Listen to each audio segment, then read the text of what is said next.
నమస్తే, welcome to Leo news. కూటమి ప్రభుత్వం అధికారంలోకి వచ్చిన దగ్గర నుంచి కూడా వినియోగదారులపై విద్యుత్ పరంగా భారం మోపుతుంది అని చెప్పి వైసీపీ అయితే రోజు ప్రచారం చేస్తున్న పరిస్థితి. అయితే జగన్మోహన్ రెడ్డి హయాంలో మొత్తం విద్యుత్ రంగంలోనే 1,30,000 కోట్ల వరకు నష్టపోయారు అని చెప్పి వార్తలు అయితే వస్తూ ఉన్నాయి. మరి ఈ భారం ఎవరి మీద పడే అవకాశం ఉంది? వైసీపీ చేస్తున్నటువంటి ప్రచారంలో నిజమెంత? ఇలాంటి విషయాలు తెలుసుకుందాం. మనతో పాటు ఉన్నారు సీనియర్ జర్నలిస్ట్ సత్యమూర్తి గారు. నమస్కారం సార్. నమస్కారం అండి. సార్, జగన్మోహన్ రెడ్డి అధికారంలో ఉన్నప్పుడు 9 సార్లు కరెంటు ఛార్జీలు పెంచారని చెప్పి అప్పుడు చంద్రబాబు గారు బాదురే బాదురని కార్యక్రమాన్ని మొదలుపెట్టారు. కానీ అదే దాన్ని ఇప్పుడు తీసుకొని కూటమి ప్రభుత్వం అధికారంలోకి వచ్చి కరెంటు ఛార్జీలు పెంచమని చెప్పి మళ్ళీ పెంచుతుంది అని చెప్పి వైసీపీ ప్రచారం చేస్తూ ఉంది. సో మొన్న చూసాం సోలార్ విద్యుత్లో జగన్మోహన్ రెడ్డి గారు ఎంత అవకతవకలకు పాల్పడ్డాడు అని చెప్పి. సో ఇప్పుడు తాజాగా వస్తున్న వార్త మొత్తం విద్యుత్ రంగంలోనే 1,30,000 కోట్ల వరకు జగన్మోహన్ రెడ్డి గారు నష్టపరిచారు అని వార్తలు వస్తున్నాయి. మరి ఆ భారం ఎవరి మీద పడే అవకాశం ఉంటుందంటారు? మీరేం చెప్తారు? ఇప్పుడు జగన్మోహన్ రెడ్డి అతనికి ఏంటంటే సొంతగా పవర్ జనరేటింగ్ స్టేషన్లు ఉన్నాయి. అంటే పవర్ సెక్టార్లో జగన్మోహన్ రెడ్డి కంపెనీలు ఉన్నాయి. అతనికి పవర్కి సంబంధించిన అన్ని విషయాలు కూలంకషంగా తెలుసు. పవర్ జనరేషన్ కంపెనీలే ఉన్న వ్యక్తికి విద్యుత్ రంగంలో ఎట్లా ఉంటుంది ఏంటి అనేది మొత్తం తెలిసి ఉంటుంది కదా. మరి అంత తెలిసి ఉన్న వ్యక్తి విద్యుత్ రంగాన్ని ఎంత జాగ్రత్తగా దాన్ని యాజమాన్యం చేసి ఉండాలి. నీ సొంత కంపెనీలన్నీ ప్రాఫిట్లో ఉన్నాయి కదా, నీ కరెంటు జనరేషన్ ప్లాంట్లన్నీ ప్రాఫిట్లో ఉన్నాయి కదా. మరి రాష్ట్ర ప్రభుత్వం రాష్ట్రానికి సంబంధించిన విద్యుత్ రంగాన్ని కూడా నువ్వు ప్రాఫిట్లోకి తీసుకెళ్ళాలి కదా. అప్పుల్లోకి ఎందుకు తీసుకెళ్ళావు? ఇది నా ప్రధానమైన ప్రశ్న. నువ్వు ఆ అప్పుల్లోకి తీసుకెళ్ళటం కూడా ఏదో స్లిప్ అయిపోయి పొరపాటున వెళ్ళింది అని చెప్పడానికి వీలు లేదు. నీకు ఆ ఎక్స్క్యూజ్ తీసుకునే అవకాశం లేదు. ఎందుకంటే నువ్వే పవర్ ప్రొడ్యూసర్ కదా, విద్యుత్తును ఉత్పత్తిదారుడు నువ్వు, విద్యుత్ ఉత్పత్తి చేసే సంస్థలు ఉన్న వ్యక్తివి. ముఖ్యమంత్రి అయిన తర్వాత విద్యుత్ సంస్థల్ని పక్కడ్బందీగా నడిపి రాష్ట్ర ప్రజలకి మేలు చేయాలా వద్దా? కానీ నువ్వు 79% అప్పులు ఎక్కువ చేశాడు. ఎంత అప్పులు అంటే విపరీతంగా అప్పులు చేశాడు. 5 ఏళ్లలో 79% అప్పులు పెరిగిపోయినాయి. మొత్తం 49,596 కోట్ల రూపాయలు జగన్మోహన్ రెడ్డి కేవలం విద్యుత్ రంగంలో చేసిన అప్పు. ఇంత అప్పు చేయొచ్చా? తప్పు కదా. నీ కరెంట్ కంపెనీకి నష్టం వచ్చిందా? నీ విద్యుత్ కంపెనీకి, ప్రొడ్యూస్ చేసే కంపెనీకి నువ్వు ఇట్లాగే అప్పులు చేస్తావా? రాష్ట్ర ప్రభుత్వం అంటే నీకు అంత చులకనా? రాష్ట్ర ప్రజలంటే అంత చులకనా? లేదు 151 సీట్లు నీకు వచ్చేస్తే నీకు అంత అహంకారమా? నువ్వు ఏం చేసినా చెల్లుతుందా? ఇంత అప్పులు ఎందుకు చేసావు? మీకు ఓ చిన్న విషయం చెప్తా. మామూలుగా ఏదో పెద్ద కాంప్లికేటెడ్ విషయం కాకుండా 2014 నుంచి 2019 వరకు, అంటే ఉమ్మడి ఆంధ్రప్రదేశ్ నుంచి చీలిపోయిన తర్వాత విభజిత ఆంధ్రప్రదేశ్కి మొదటి ముఖ్యమంత్రిగా వచ్చిన చంద్రబాబు నాయుడు యావరేజ్ అంటే కొంత విద్యుత్ మిగులు లేకపోవటం, డిమాండ్ ఎక్కువ ఉండటం, ఈ అవసరాల కోసం కొంత విద్యుత్ బయట నుంచి కొనాల్సి రావటం, ఆ తర్వాత చంద్రబాబు నాయుడు హయాంలో ఆ షార్ట్ పీరియడ్లోనే స్టేట్ని సర్ప్లస్ ఎలక్ట్రిసిటీ స్టేట్గా తీసుకెళ్ళాడు. మొత్తం పవర్ కట్లు లేని స్టేట్ కింద మార్చేశాడు. అది వేరే విషయం. 2014 నుంచి 2019 వరకు యావరేజ్ అంటే యూనిట్ కాస్ట్ ₹4.70 ఉంది. జగన్మోహన్ రెడ్డి ఎప్పుడు అధికారంలోకి వచ్చాడు? 2019 నుంచి 2024 మధ్యలో జగన్మోహన్ రెడ్డి కొన్న unit cost, average unit cost ₹7.61. అంటే ₹4.70 ఎక్కడ, ₹7.61 ఎక్కడ? అంటే జగన్మోహన్ రెడ్డి రాష్ట్ర విద్యుత్ రంగాన్ని, నేను మళ్ళీ చెప్తున్నా, విద్యుత్ కంపెనీలు నడిపే జగన్మోహన్ రెడ్డి, కరెంటు ఉత్పత్తి చేసే కంపెనీలు నడిపే జగన్మోహన్ రెడ్డి ₹7.61 ఎట్లా కొంటాడు? యావరేజ్ కాస్ట్ నేను చెప్తున్నది. ఎట్లా కొంటాడు అనే దానికి తాజాగా అమెరికాలో నమోదైన కేసు చూస్తే అర్థమైపోతుంది. అంటే లంచాలు తీసుకొని నీ స్వలాభం కోసం, నీది కాదు కదా ఈ రాష్ట్రం, నువ్వు రాష్ట్రానికి ముఖ్యమంత్రి అయింది కేవలం దోచుకోవటానికే కదా. అందుకని నువ్వు నీ average purchase cost per unit ₹7.61 తీసుకుపోయావు. రకరకాల ఒప్పందాలు, ఉన్న పాత ఒప్పందాలను రద్దు చేస్తావు, కొత్త ఒప్పందాలు చేసుకుంటావు, నీ ఇష్టం. 151 సీట్లు వస్తే నువ్వే దేవుడు అనుకున్నావు. దేవుడు చేయాల్సింది ఏంటి అంటే మంచి పనులు చేయాలి. 151 సీట్లు వచ్చిన దేవుడు కాదు, 151 సీట్లు వచ్చిన దెయ్యం. విద్యుత్ రంగాన్ని మొత్తం అన్ని రకాలుగా, అసలు మీకు ఇంకోటి ఏంటో తెలుసా, సోలార్ పవరు అగ్రిమెంట్లు చేసుకున్నాడు, దాన్ని వాడలేదు, ఆ కంపెనీలకి 9,000 కోట్లు కట్టేశాడు. సౌర విద్యుత్తు వాడకుండా 9,000 కోట్లు ఇచ్చేశాడు. తీసుకోండి, మందే రాష్ట్రమే మందే తీసుకోండి అని ఇచ్చాడు. పవన విద్యుత్, విండ్ పవర్, ఆ విండ్ పవర్ని అసలు ఏది వాడకుండా 500 కోట్లు ఇచ్చేశాడు ఆ కంపెనీలకి. ఆ డబ్బులన్నీ ఎక్కడికి పోయినాయి, ఎక్కడికి చేరినాయి, ఫైనల్ బెనిఫిషరీ ఎవరు తేలాలి కదా. అంటే నీ డబ్బులు కాకపోతే ప్రజల డబ్బులు అయితే పందారం చేస్తావా?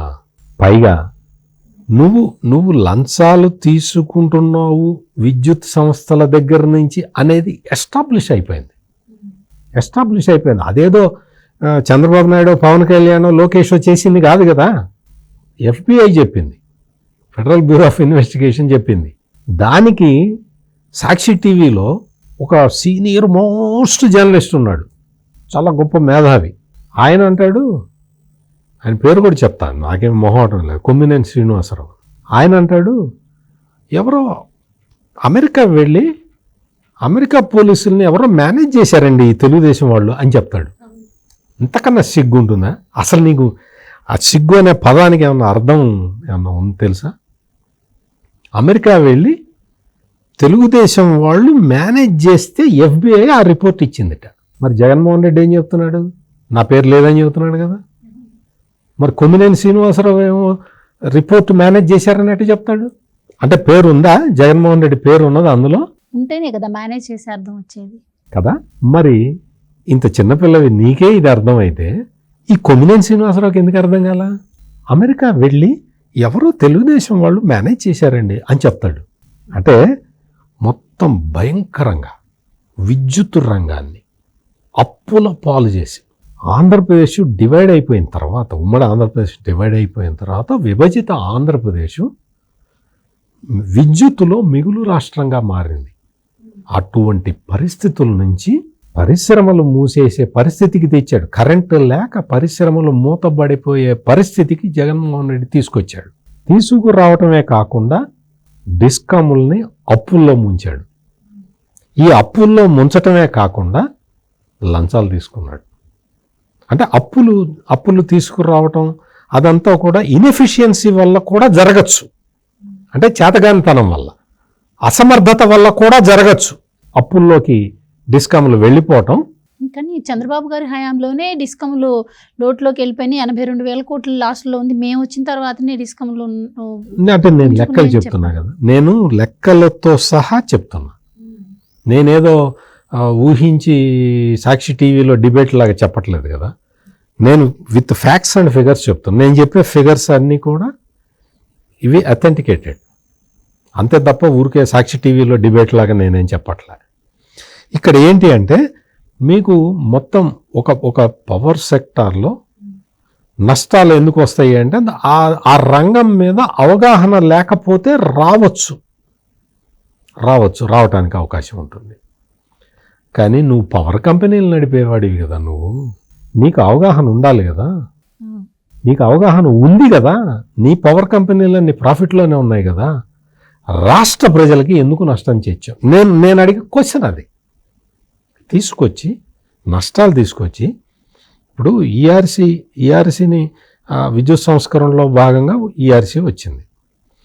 ఈ టారిఫ్ రెగ్యులేటరీ కమిషన్ వాళ్ళు ఎలక్షన్లకు ముందర రిపోర్ట్ ఇవ్వాలి, అసెంబ్లీ ఎలక్షన్లకి ముందర రిపోర్ట్ ఇవ్వాలి. ఏ కారణాల వల్ల అసెంబ్లీ ఎన్నికలకు ముందర వాళ్ళు రిపోర్ట్ ఇవ్వలేదు. అసెంబ్లీ ఎన్నికలు అయిపోయిన తర్వాత ఇప్పుడు రిపోర్ట్ ఇచ్చారు. ఈ రిపోర్టు మేము చాలా ఇది ఇంత మాకు లాస్ వచ్చిందండి, ఈ లాస్ను పూడ్చుకోవటానికి మేము ఛార్జీలు పెంచాలి అని వీళ్ళందరూ డిస్కమ్లేవో ప్రపోజల్స్ ఇచ్చారు. మొత్తం 9,000 కోట్ల రూపాయలు పెంచాలని వాళ్ళు ప్రపోజల్స్ ఇస్తే ఈఆర్సీ ఎప్పుడో యాక్సెప్ట్ చేసింది. అందులో 3,000 కోట్ల రూపాయలని రాష్ట్ర ప్రభుత్వం భరిస్తున్నది.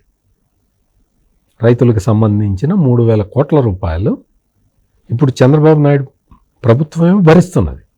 మిగిలిన 6,000 కోట్ల రూపాయలని 15 నెలల్లో అడ్జస్ట్ చేస్తున్నారు. ఇది ఎప్పుడు జరిగిన చర్య? జగన్మోహన్ రెడ్డి టైంలో జరిగిన చర్య. నెక్స్ట్ మీరు ఇంకో క్వశ్చన్ అడుగుతారు, నాకు తెలుసు, మీరు అడక్క ముందరే సమాధానం చెప్తా. మరి చంద్రబాబు నాయుడు ఇంత అనుభవజ్ఞుడు కదండి, దీన్ని ఆయనే భర్తీ చేయొచ్చు కదా అని. ఆయనే భర్తీ చేయొచ్చు, భర్తీ చేస్తాడు కూడా ఖచ్చితంగా. 3,000 కోట్లు రైతులకు సంబంధించిన విద్యుత్తుకి సంబంధించిన ఇది ఆయన భర్తీ చేస్తున్నప్పుడు ఈ 6,000 కోట్లు కూడా భర్తీ చేయటం పెద్ద కష్టమైన పనేం కాదు, చేస్తాడు. కానీ ఏంటి అంటే ఇక్కడ ఒక సిస్టమ్ని మనం పెట్టుకున్నాం, టారిఫ్ రెగ్యులేటరీ కమిషను, అవి వాళ్ళు ఇవి ఇటువంటివన్నీ ఉన్నాయి. ఇటువంటివన్నీ ఉన్నప్పుడు వాళ్ళు ఒకసారి రికమెండేషన్ చెప్పిన తర్వాత దాన్ని గవర్నమెంట్ యాక్సెప్ట్ చేయాల్సిన పరిస్థితి, చేసిన తర్వాత దాన్ని అడ్జస్ట్ చేయాల్సిన అవసరం ఉన్నది. It is a compulsion. అందుకనే మీరు నిశ్చితంగా గమనించండి, చంద్రబాబు నాయుడు అసెంబ్లీలో చెప్పినా బయట పబ్లిక్లో చెప్పినా ఖచ్చితంగా ఒక మాట చెప్తున్నాడు, ఎఫిషియన్సీ పెంచుతాను, ఛార్జీలు ఇంకా పెరగకుండా చూస్తాను అని ఆయన ఖచ్చితంగా చెప్తూ ఉన్నాడు. అంటే విద్యుత్ సంస్థల్ని నష్టాల్లో పడేసిన జగనేమో సేఫ్గా ఉంటాడు. ఇప్పుడు అధికారం పోయింది కదా, ఆయనకు రావాల్సిన డబ్బులన్నీ వచ్చేసినాయి, సేఫ్. అంటే సేఫ్ కాదు, కేసులు పడతాయి, అది వేరే విషయం. కానీ చెప్తున్నా, ప్రస్తుతానికైతే లంచం డబ్బులన్నీ జగన్మోహన్ రెడ్డి దగ్గరే ఉన్నాయి కదా. చాలా రకరకాలుగా ఒక సోలార్ విద్యుత్కి 9,000 కోట్లు ఇచ్చాడు వాడకుండా, నీకు విండ్ పవర్కి 6,000 కోట్లు ఇచ్చాడు, అంటే 500 కోట్లు ఇచ్చాడు. అంటే ఆ డబ్బులన్నీ ఎడిదిరిగా ఎక్కడికో వస్తాయి కదా. అంటే పని చెయ్యనివాడు, అసమర్థుడు ఈ దేశంలో సేఫ్గా ఉంటాడు. పని చేసే చంద్రబాబు నాయుడు, అసలు విద్యుత్ సంస్కరణలను తీసుకొచ్చిన చంద్రబాబు నాయుడు ఈ కష్టాలన్నీ అనుభవిస్తాడు. ఇది ఈ స్టోరీలో మొత్తం నీతి. ఈయన మళ్ళీ తీసుకొస్తాడు టర్న్ అరౌండ్కి, డౌటే లేదు అందులో. ఇక్కడ మొత్తం ఈ అసలు ఇది మొత్తం మీకు ఈ క్విడ్ ప్రోకో కారణంగా, జగన్మోహన్ రెడ్డి చేసిన క్విడ్ ప్రోకో వల్ల, లంచాల వల్ల 1,29,503 కోట్ల రూపాయల నష్టం రావటం అంటే మీరు ఆలోచించుకోండి. మీరు ₹4.07 కొనాల్సింది ₹7.61 యూనిట్ కొన్నాడు. అంటే జగన్మోహన్ రెడ్డి ఆయన టైంలో ఉన్న టీము కమిషన్ల కోసం ఎంత కక్కుర్తి పడ్డారు, మిగులు విద్యుత్తు ఉన్న రాష్ట్రాన్ని అధోగతి పాలు ఎట్లా చేశారు. ఇప్పుడు ఈ అధోగతిలో ఉన్న విద్యుత్ రంగంలో అధోగతిలో ఉన్న రాష్ట్రాన్ని కాపాడాల్సిన బాధ్యత ఇప్పుడు మళ్ళీ కూటమి ప్రభుత్వం మీదకి వచ్చింది. కూటమి ప్రభుత్వం ఖచ్చితమైన చర్యలు తీసుకుంటున్నది, అందులో ఎటువంటి డౌటు లేదు. ఈ రోజున మొత్తం అసలు ఇంకొక విషయం ఏంటంటే, జగన్మోహన్ రెడ్డి 5 సంవత్సరాల వాళ్ళంతా చాలా నేను అద్భుతంగా పరిపాలించా అని చెప్తాడు కదా. 1 మెగావాట్ కూడా అదనంగా ఉత్పత్తి చేయలే, 1 మెగావాట్ కూడా అదనంగా విద్యుత్ ఉత్పత్తి చేయలేదు 5 సంవత్సరాల్లో. నీ సొంత పవర్ ప్రాజెక్టులలో కెపాసిటీ అట్లాగే ఉందా, పెరిగిందా? చెప్పాలి, జగన్మోహన్ రెడ్డి సమాధానం చెప్పాలి. నీ సొంత పవర్ ప్రాజెక్టులలో అయితే కెపాసిటీ పెంచుతూ ఉంటావా ఎప్పటికప్పుడు? గవర్నమెంట్కి అయితే నీకు ప్రొడ్యూస్ చేయవా? చేయాలి కదా. ఇది ఇక్కడ మొత్తం పవర్ సెక్టార్లో ఆపరేటర్గా ఉన్న జగన్మోహన్ రెడ్డి రాష్ట్ర ప్రభుత్వ పవర్ సెక్టార్ని ఏ విధంగా నాశనం చేశాడు అనేది మొత్తం ఇన్ డీటెయిల్డ్గా రాస్తే ఇంతలో పుస్తకం అవుతుంది.